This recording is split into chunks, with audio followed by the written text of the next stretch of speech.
Shalom, jemaat yang dikasihi Tuhan Yesus Kristus. Hari ini kita sampai pada kebenaran firman Tuhan di dalam Kisah Para Rasul 25 ayat 1 sampai 27. Kita akan melihat bagaimana Roh Kudus bekerja dalam hidup Paulus pada saat dalam persidangan. Kita akan membaca di dalam Kisah Rasul 25 ayat 10 dan 11. Demikian firman Tuhan. Tetapi kata Paulus, aku sekarang berdiri di sini di hadapan pengadilan Kaisar dan disinilah aku harus dihakimi. Seperti engkau sendiri tahu benar-benar, sedikit pun aku tidak berbuat salah terhadap orang Yahudi. Jadi jika aku benar-benar bersalah dan berbuat sesuatu kejahatan yang setimpal dengan hukuman mati, aku rela mati. Tetapi jika apa yang mereka tuduhkan itu terhadap aku ternyata tidak benar, tidak ada seorang pun yang berhak menyerahkan aku sebagai suatu anugerah kepada mereka.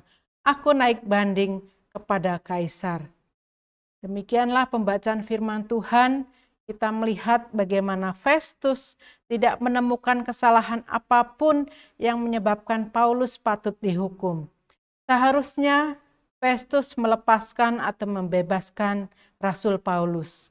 Tetapi tidak demikian yang dilakukan oleh Festus. Ketika Raja Agripa dan Bernike datang mengunjunginya, Festus menceritakan perihalnya yang berkenaan dengan kasus Paulus. Yang sebenarnya kasus Paulus bukanlah kasus kriminal atau kasus hukum, tetapi hanya kasus agama. Bapak, Ibu, saudara-saudari yang dikasihi Tuhan, hidup benar memerlukan karya Roh Kudus. Hanya karena diberbaharui Roh Kuduslah, maka hidup kita boleh dipimpin oleh Roh Kudus, seperti yang dilakukan oleh Paulus pada saat Paulus diminta untuk pergi ke Yerusalem dengan maksud agar setelah sampai di perjalanan akan dibunuh, tetapi dengan pimpinan Roh Kudus, dengan tuntunan Roh Kudus, Paulus akhirnya menolak dan dia menjawab seperti yang terdapat di dalam Kisah Para Rasul 25 ayat 10 yang berkata, aku sekarang berdiri di sini di hadapan pengadilan Kaisar dan disinilah aku harus dihakimi. Seperti engkau sendiri tahu benar-benar, sedikit pun aku tidak berbuat salah terhadap orang Yahudi. Jadi bagaimana mungkin orang yang tidak bersalah mengajukan naik banding? Sementara tuduhan orang Yahudi kepada Paulus tidak punya cukup bukti untuk Paulus bisa dihukum. Seharusnya Paulus bebas, tetapi Festus tidak melakukannya karena Festus ternyata memiliki pendirian yang tidak tegas. Seharusnya dengan wewenangnya yang ada pada Festus, ia bisa menyatakan bahwa Paulus bebas karena Paulus terbukti tidak bersalah. Bapak, Ibu, saudara-saudara yang dikasihi Tuhan, akan tetapi rasa takut untuk menanggung resiko terhadap jabatan membuat Festus tidak bertindak sesuai dengan keadilan yang seharusnya dijalankan.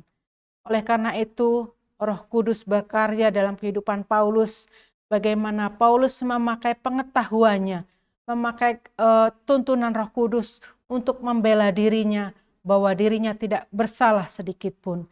Dan kedua, oleh karena untuk memberitakan Injil orang-orang yang duduk di posisi yang lebih tinggi. Luar biasa karya Roh Kudus dalam kehidupan Rasul Paulus. Jika kita melihat bagaimana Roh Kudus menuntun Paulus untuk menjawab, untuk bersikap sesuai dengan kebenaran yang Roh Kudus pimpin. Roh Kudus memakai Paulus untuk menyatakan pekabaran Injil semakin luas diberitakan di posisi-posisi tertinggi para jabatan pada saat itu. Nah, dengan demikian kesulitan yang dihadapi Paulus justru menjadi batu loncatan untuk pekabaran Injil lebih luas lagi, lebih maju lagi diberitakan. Untuk hidup benar memerlukan karya Roh Kudus. Hanya setelah diperbaharui oleh Roh Kudus, melalui kasih karunia-Nya, kita dapat dipimpin oleh Roh Kudus. Marilah kita belajar seperti Paulus yang untuk hidup benar melalui pimpinan Roh Kudus. Kadang tanpa sadar, karena rasa sungkan atau ingin menyenangkan orang lain, kita mengambil satu keputusan atau tindakan yang bertentangan dengan prinsip keadilan atau kebenaran itu sendiri. Oleh karena itu, biarlah anak-anak Tuhan, kita harus tampil berani menyatakan kebenaran, menyatakan keadilan tanpa takut dan gentar. Karena jika kebenaran tidak dinyatakan, maka ketidakbenaran akan dianggap sebagai kebenaran. Milikilah dan pastikan hati kita takut akan Tuhan dan taat kepada pimpinan Roh Kudus, sehingga berani menyatakan kebenaran tanpa takut dan gentar. Tuhan Yesus memberkati kita semuanya. Roh Kudus terus bekerja dalam kehidupan orang percaya. Shalom.